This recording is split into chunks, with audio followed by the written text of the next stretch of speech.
Awalnya hanya suara, tapi sekarang dia mulai terlihat. Dan yang lebih mengerikan, warga desa seolah sudah tahu, tapi lebih memilih untuk diam.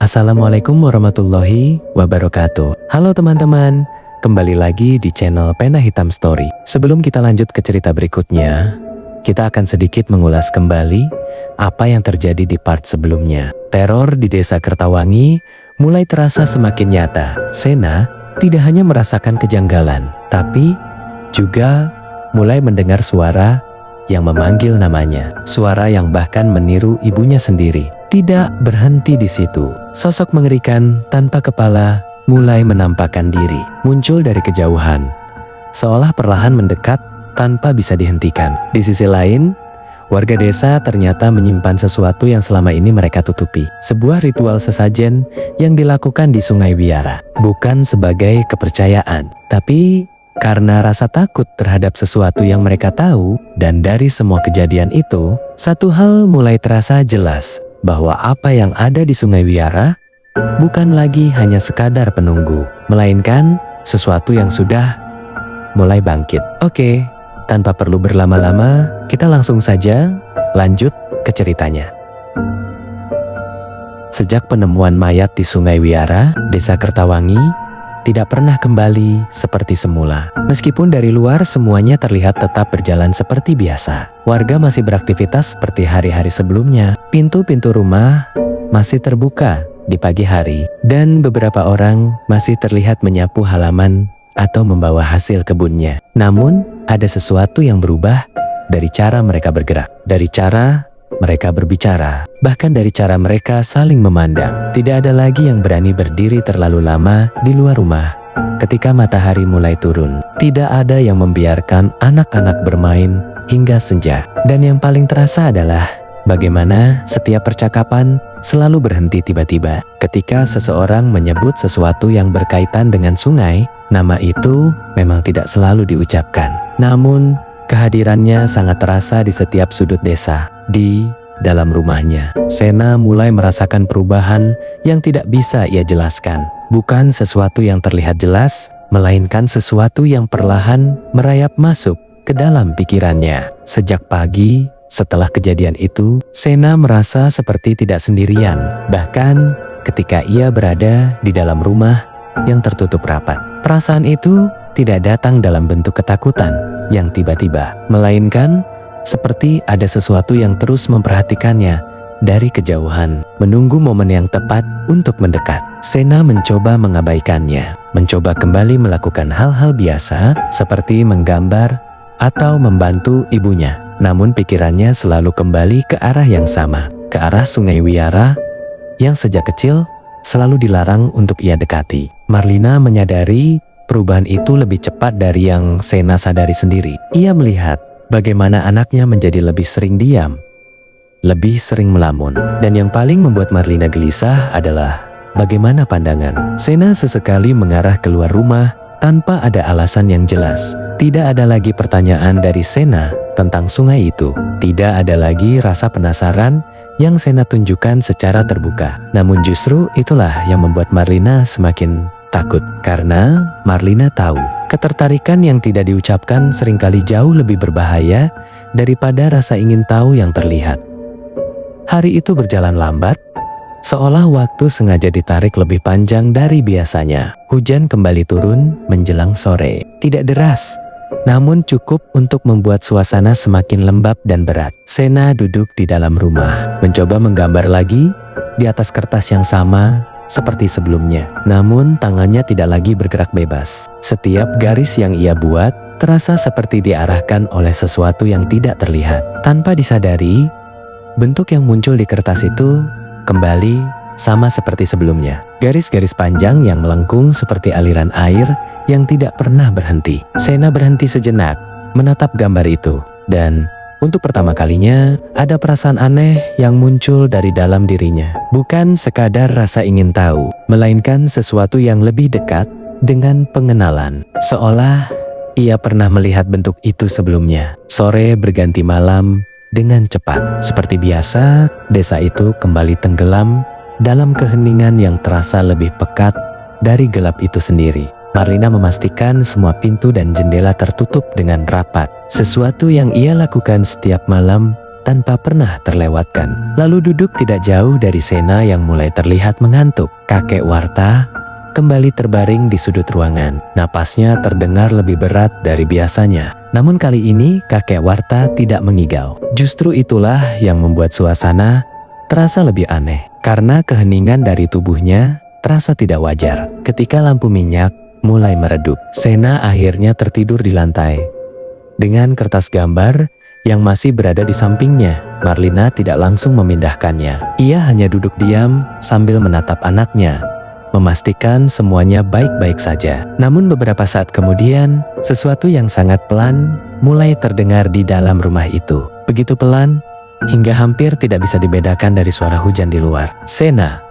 Suara itu terdengar lembut, hampir seperti bisikan, namun cukup jelas untuk membuat mata Sena yang tertutup perlahan terbuka. Ia tidak langsung bangun, tubuhnya masih terasa berat.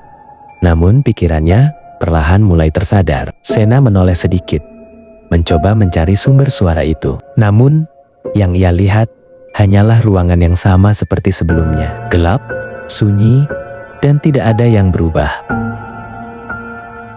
Sena, kemari. Suara itu kembali terdengar. Kali ini, suara itu datang dari arah yang berbeda. Bukan dari dalam ruangan, melainkan dari luar. Dari arah jendela yang tertutup rapat. Sena menoleh ke arah jendela. Meskipun tidak ada yang terlihat di balik jendela itu, Sena merasa seperti ada seseorang yang berdiri tepat di luar, menunggunya untuk mendekat. Napasnya mulai berubah.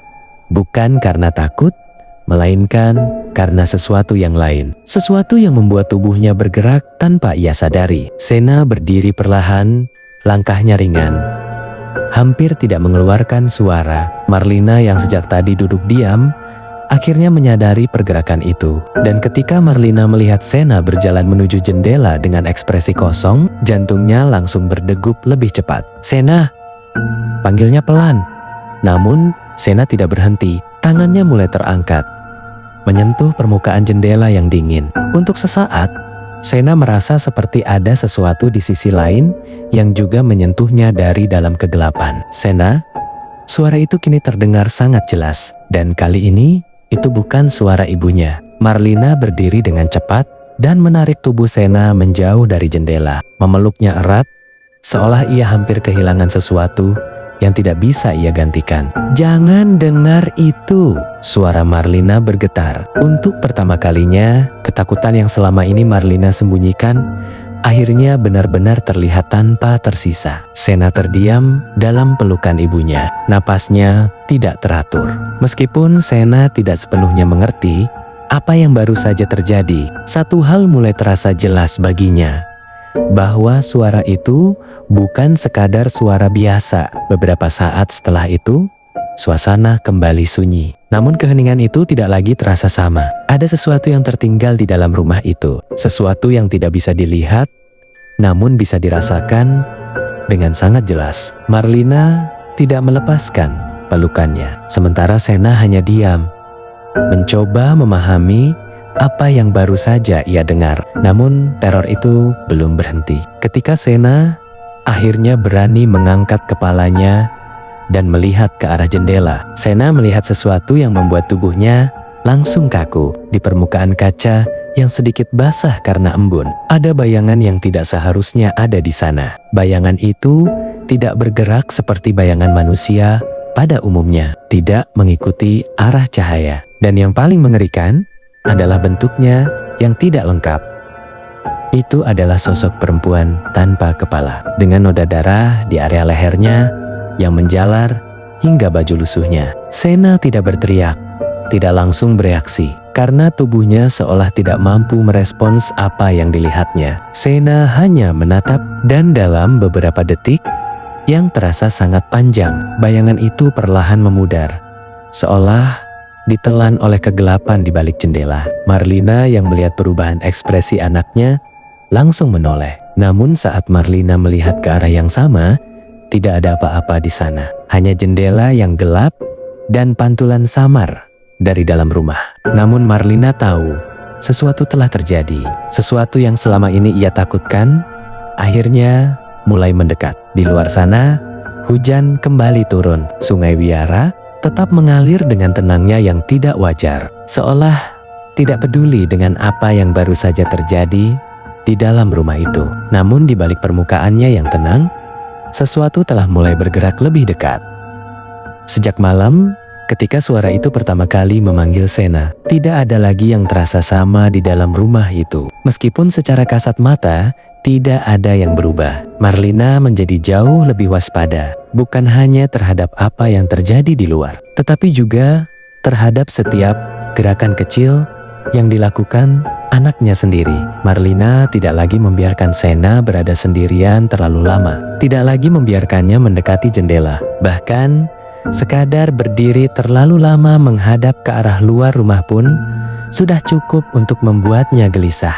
Ketakutan yang selama ini ia tahan perlahan mulai terlihat, bukan dalam bentuk kepanikan, melainkan dalam tindakan-tindakan kecil yang semakin lama semakin terasa berlebihan. Seperti seseorang yang tahu bahwa sesuatu yang buruk tidak bisa lagi dihindari, hanya bisa ditunda. Di sisi lain, Desa Kertawangi mulai menunjukkan sesuatu yang selama ini tersembunyi di balik kebiasaan sehari-harinya. Sesuatu yang tidak pernah dijelaskan secara langsung, namun selalu dilakukan dengan cara yang sama, seolah sudah menjadi bagian dari hidup yang tidak bisa dipisahkan. Menjelang sore, beberapa warga mulai berjalan ke arah Sungai Wiara dengan langkah yang tidak tergesa-gesa, membawa nampan di tangan mereka yang ditutupi kain putih dan daun pisang. Tidak ada yang berbicara dengan keras, tidak ada yang saling memanggil, semuanya dilakukan dalam diam yang terasa lebih berat dari sekadar kebiasaan biasa. Sena yang memperhatikan dari balik jendela melihat semuanya dengan rasa penasaran yang tidak bisa ia sembunyikan. Meskipun ia tahu ibunya tidak akan mengizinkannya untuk mendekat. Sena melihat bagaimana satu persatu warga berhenti di tepi sungai, lalu meletakkan nampan-nampan di atas permukaan tanah yang basah, sebelum perlahan mendorongnya ke arah air. Tidak ada doa yang diucapkan dengan jelas, tidak ada ritual yang terlihat seperti ibadah, melainkan lebih seperti tindakan yang dilakukan karena terpaksa, karena takut akan sesuatu yang lebih buruk jika tidak dilakukan. Marlina yang menyadari arah pandangan Sena langsung menutup jendela dengan cepat, sedikit lebih keras dari biasanya, lalu menarik tirai seadanya untuk memastikan tidak ada lagi yang bisa terlihat dari dalam rumah.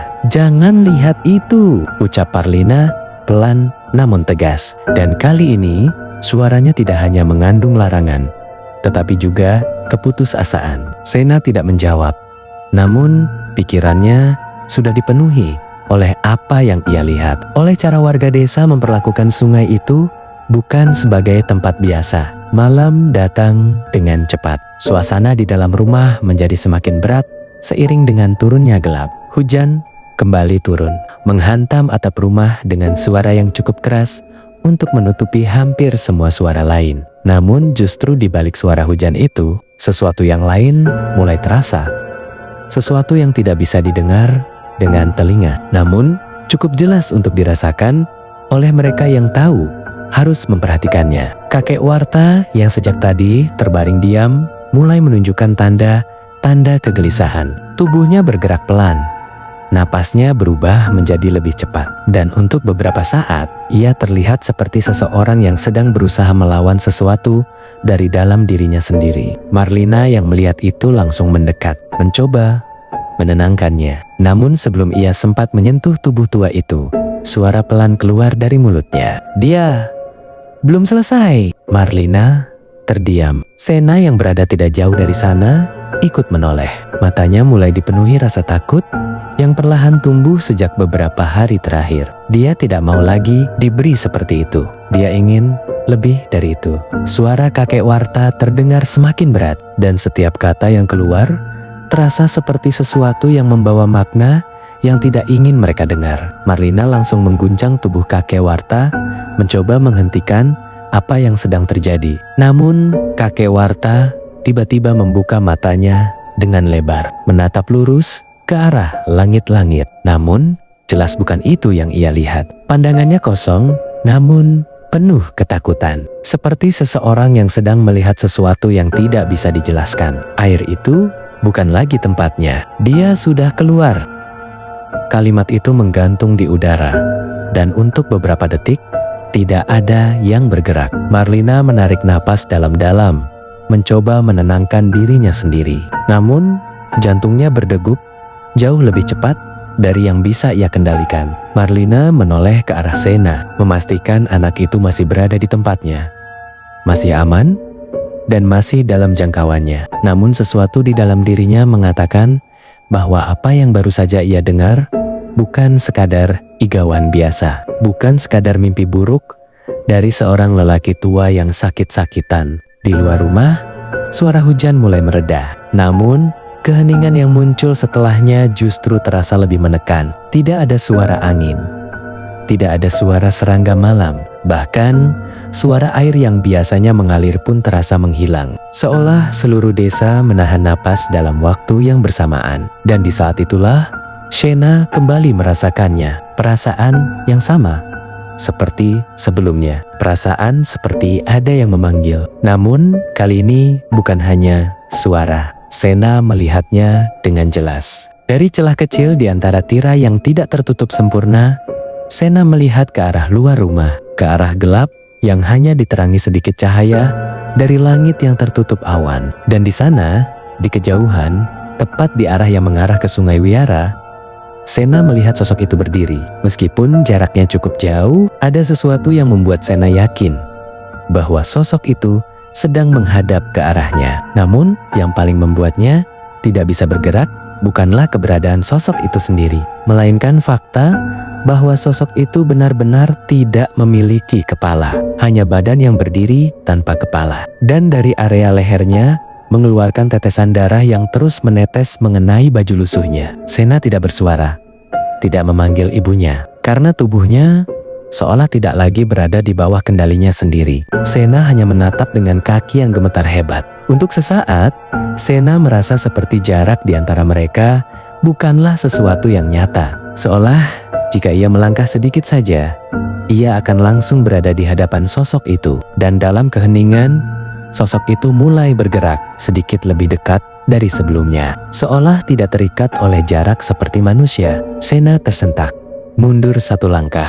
Marlina yang melihat itu sontak langsung menarik Sena menjauh dari jendela, menutup tirai sepenuhnya tanpa memberi kesempatan sedikit pun untuk melihat keluar lagi. "Jangan lihat!" Suaranya hampir pecah. Dan kali ini tidak ada lagi usaha untuk terdengar tenang. Sena gemetar dalam pelukan ibunya.